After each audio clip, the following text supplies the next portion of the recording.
Imagina você acordar um dia e sua cidade simplesmente não existir mais. Não foi invadida, não pegou fogo, não faliu, ela sumiu. Tipo aquele amigo que pede dinheiro emprestado e desaparece. Pois é. Hoje vamos falar de Helike, a cidade grega que evaporou do mapa como se tivesse clicado em excluir histórico. Helike não era uma vila escondida no meio do nada, não. Era uma cidade importante, culto ao deus Poseidon, comércio forte, vibe de cidade promissora que promete demais.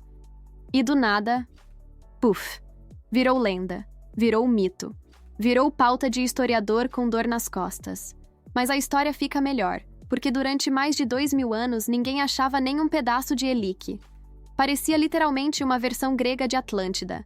E aqui entra a pergunta: como uma cidade inteira some sem deixar rastro? Helike era o centro do culto a Poseidon. Sabe o deus dos mares? Barbas ao vento? Maldade no olhar? Então, se tem uma coisa que você não faz é irritar Poseidon. Eles fizeram. Ou pelo menos parece que fizeram. Os textos antigos dizem que os habitantes de Helike recusaram dar uma estátua de Poseidon para o templo de outra cidade. E se tem algo que irrita uma divindade, é mexer com o ego dela. Alguns até registraram que os animais começaram a fugir da cidade dias antes. Pássaros, ratos, cobras. É sempre um ótimo sinal. Nada diz, saia daqui imediatamente, como uma fila de cobras fazendo check-out. E aí veio a noite que mudou tudo. Por volta de 373 a.C., Helike foi atingida por um terremoto absurdo, daqueles que te fazem repensar se construir casas de pedra empilhada era mesmo uma boa ideia. E logo depois, os relatos dizem que um tsunami engoliu tudo. Resultado? A cidade inteira afundou na costa, sendo soterrada e puxada para baixo por lama, água e pura desgraça.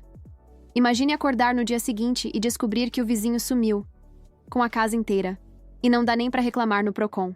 Depois disso, Helike virou praticamente Atlantis II. Agora é pessoal. Escritores gregos, romanos, filósofos, todo mundo falava sobre a cidade perdida que Poseidon teria castigado.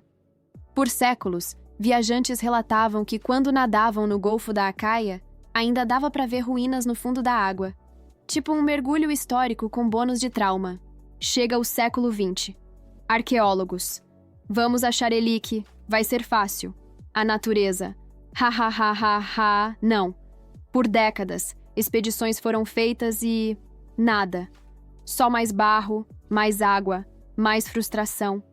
Até que nos anos 1990, finalmente, acharam ruínas soterradas a alguns metros do Golfo, mais para dentro do continente do que se imaginava.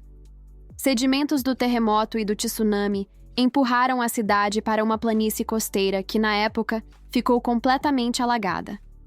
Resultado: Helike não estava no fundo do mar, mas sim sob camadas de lama que se formaram quando o mar recuou.